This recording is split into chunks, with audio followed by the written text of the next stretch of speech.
ऋग्वेद का सुबोध भाष्य प्रथम मंडल 138वां सूक्त।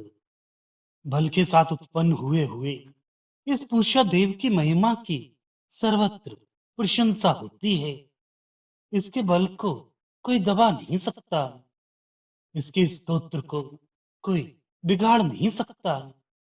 सुख की इच्छा करने वाला मैं, जो सभी यज्ञ करने वालों के मन को संगठित करता है, जो तेजस्वी यज्ञों को संगठित करता है, ऐसे संरक्षण के साधनों को अपने पास रखने वाले सुखकारी पूषा की स्तुति करता हूँ।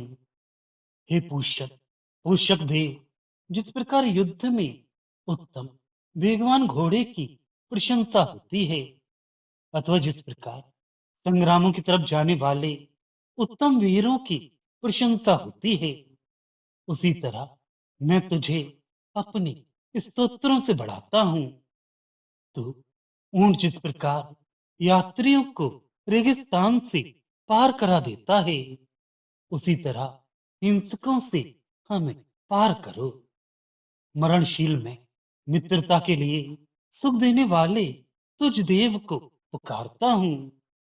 तू हमारी वाणियों को तेजस्वी बना, संग्रामों में हमें तेजस्वी बना। हे पोषक देव, जिस तेरी मित्रता में रहकर बुद्धिमान अपने पुरुषार्थ और तुम्हारी रक्षा से सारे भोग प्राप्त करते हैं, वे सब इस प्रकार अपने पुरुषार्थ से भोग प्राप्त करते हैं। उस प्रशंसनीय बुद्धि के अनुकूल रहकर हम तुझसे अनंत ऐश्वर्य मांगते हैं। बहुतों द्वारा प्रशंसित होने वाले पूषा देव, प्रत्येक युद्ध में हमारी तरफ आ। हे पूषा देव, इस ऐश्वर्य की प्रगति के लिए क्रुद्ध ना होता हुआ और दानशील होकर हमारे पास उपस्थित हो। हे पूषा, अन्न की इच्छा करने वाले हमारे पास उपस्थित हो। हे दर्शनीय पूषा, हम उत्तम स्तोत्रों से तेरी उत्तम सेवा करते हैं। हे पोषक तथा जल परसाने वाले देव, तेरा मैं अपमान नहीं करता और तेरी मित्रता को भी नहीं तोड़ता।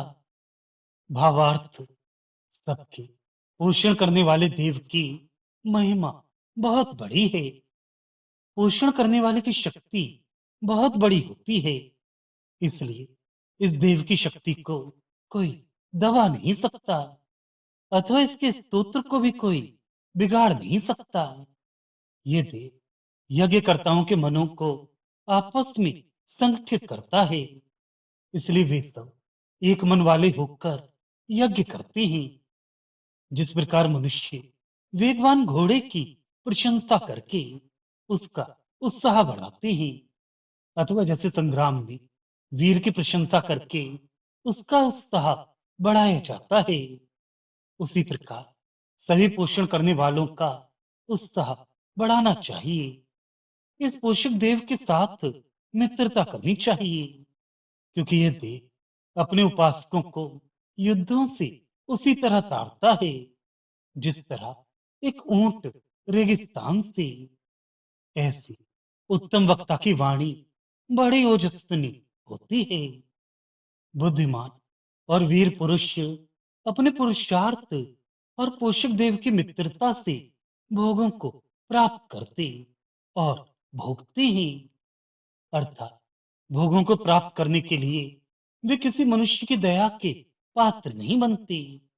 वे हमेशा अपनी उत्तम बुद्धि के अनुकूल ही रहकर धन चाहते हैं, कभी दुर्बुद्धि या कुमार्ग से धन प्राप्त करने का प्रयत्न नहीं करते। तब ऐसे मनुष्यों पर पोषक देव कभी क्रुद्ध नहीं होता, अपितु उनकी सहायता करके उन्हें संपन्न और समृद्ध बनाता है। हे पोषक देव, तू हम पर क्रुद्ध ना हो तथा हमें दान दे। हम भी तेरी उत्तम स्तोत्रों से स्तुति करते हैं। हम तेरा अपमान नहीं करते और तेरी मित्रता को दूर नहीं करते।